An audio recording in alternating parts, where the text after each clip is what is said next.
sétimo ano A e B. Tudo bem com vocês? Espero que sim, eu também estou bem. Então vamos continuar mais uma aula online.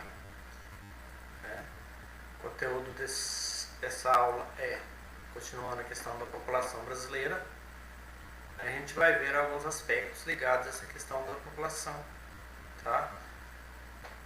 Que é demografia, a questão dos índios, dos negros, imigrantes, as formas de migração e finalizando aqui, tá? Então vamos lá. Começar pela definição de demografia. E lembrando a vocês que essa definição está lá no livro de vocês também, tá? Pois, se necessário, só vocês acompanharem por lá. Censo demográfico. Você já ouviu falar em censo demográfico? Trata-se de um dos principais levantamentos estatísticos sobre a população de um país. No Brasil é realizado pelo Instituto Brasileiro de Geografia e Estatística, IBGE, convencionalmente a cada 10 anos. Em 2010 foi contabilizado no país uma população total de 190.755.799 habitantes. O mesmo instituto estimou que no ano de 2020 a população brasileira seria de cerca de 2.012 milhões de pessoas. Então, um aumento considerável, né? Então, quer dizer que o censo demográfico é a contagem populacional, feito pelo IBGE, Instituto Brasileiro de Geografia e Estatística. De 10 em 10 anos, foi feito em 2010. Teria outro agora em 2020, né, para contar de novo a população. Só que, né, por causa da pandemia, ele foi adiado para o ano de 2021. Tá? O que é isso aqui, 212 milhões? É uma estimativa que eles fizeram, né? O de 2010 deu esse total aqui de 190.755.799 habitantes, e faz uma estimativa, né, que em 2020, esse ano agora, chegaria a 212 milhões de habitantes. Então a população ela cresce consideravelmente. Quais os fatores que levam a esse crescimento? A gente vai ver no decorrer da explicação.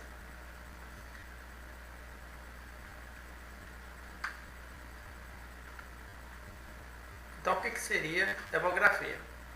Demografia, gente, é a ciência que estuda a dinâmica populacional humana por meio de estatísticas que utilizam como critérios religião, educação, etnia e outros critérios, que são influenciados por fatores como taxa de natalidade, fecundidade e migrações. O que é taxa de natalidade? É o número de pessoas que nascem, de crianças que nascem. Fecundidade, o número de filhos por casal. Imigrações é a questão de entrada e saída de pessoas de uma determinada região. Como se dá a formação da população brasileira? Como que se deu, como que se dá, como que se estabelece, então? A heterogeneidade da população brasileira. O que é uma coisa heterogênea? Muitas coisas ao mesmo tempo, coisas diferentes. O povo brasileiro é o resultado de séculos de miscigenação entre diversos povos. O que é miscigenação? Mistura de povos, principalmente indígenas, africanos e europeus, que aos poucos incorporaram características físicas e culturais uns dos outros. Essa diversidade se reflete em aspectos culturais como língua oficial do país, que é a portuguesa, mas possui muitas palavras de origem indígena e africana, as religiões, a culinária e a música, e nas características físicas das pessoas, como a cor da pele, dos cabelos e a fisionomia. A composição da população é diferente em cada estado do Brasil. Ela reflete o processo de ocupação que ocorreu em diferentes partes do território brasileiro. Então vamos ver aqui, ó, uma coisa interessante. Principais raças, povos ou raças que formaram a população brasileira. Temos aqui os brancos, no caso são os europeus que chegaram para cá, chegaram aqui na época da descoberta, no ano de 1500, né? Temos os negros africanos que vieram para trabalhar nas lavouras, trabalhar forçadamente aqui no Brasil. Os amarelos, que são os índios. Né? Na lógica, seriam esses primeiros, né, os habitantes primitivos do Brasil. Depois vieram descobridores, que são os brancos europeus, no caso os portugueses, e depois os africanos. E essas três raças, gente, elas se misturaram. Né? Temos aqui a formação do que? De mulatos, cafus, mamelucos. Só que a população brasileira, ela não é formada só para essas três raças não. Né? Além dessas aqui, vieram outras, que a gente vai ver daqui a pouco. A questão dos índios, os indígenas. Os povos indígenas no Brasil são descendentes dos habitantes nativos que aqui viviam antes da chegada dos colonizadores europeus no século XVI. O censo de 2010 registrou que a população indígena brasileira ultrapassa 896 mil indivíduos, pertencentes a 305 etnias, e se concentram principalmente na região norte do país. Então, se for ver, né, são poucos. Né? 305 etnias dá poucos habitantes, poucos índios por etnia. Que etnia? É o tipo de tribo de índio. Né? Xós, né? Cada uma, eles se concentram mais lá no norte do país, né? Onde está lá a floresta amazônica. Índios no Brasil. Distribuição da população indígena no Brasil. Municípios com a maior quantidade de indígenas: São Gabriel da Cachoeira, aqui na região, no estado do Amazonas. São Paulo de Oliveira também, Tabatinga. Quantidade indígena por unidade de federação: amarelo, mais de 2 mil a 10 mil. Aqui, mais de 80 mil, no caso aqui na região da Amazônia. Né? Aqui, com um asterístico, seria o que? Pessoas que declararam de cor ou raça indígena. Havia no estado do Amazonas 168.680 indígenas. Essa fonte aqui é a última fonte do IBGE, no censo de 2010. Né? E sabemos que esses índios são muito discriminados no Brasil.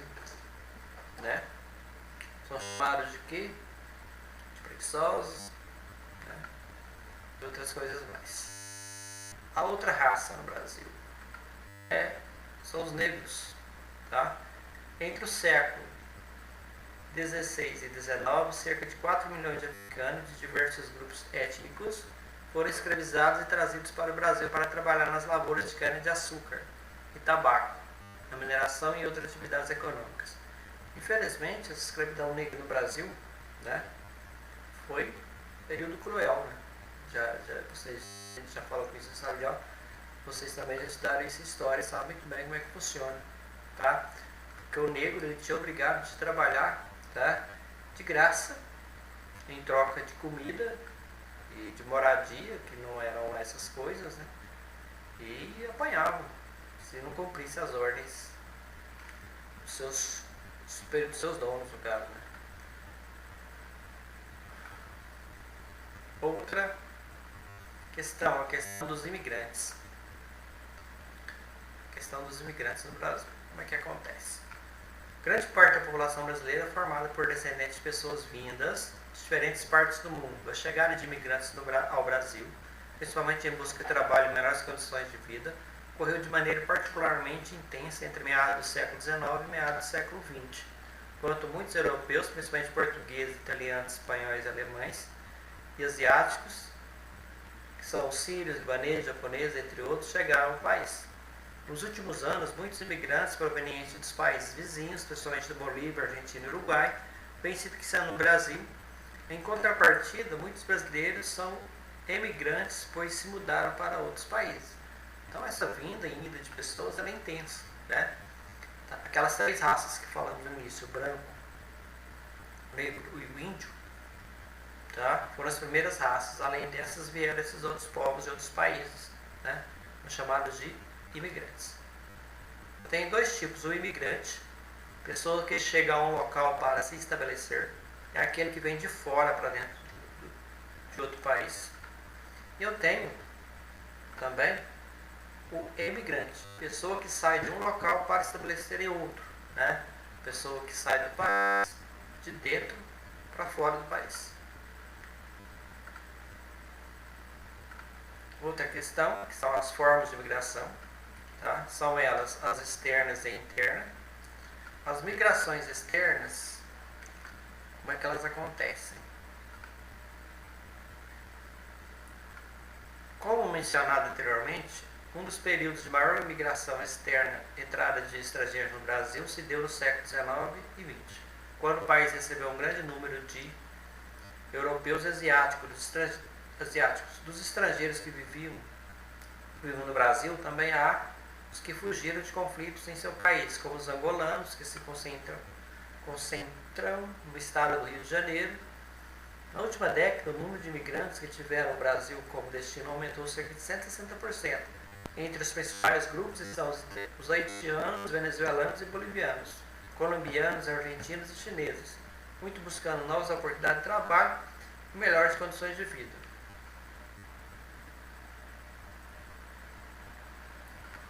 Agora eu tenho as migrações internas.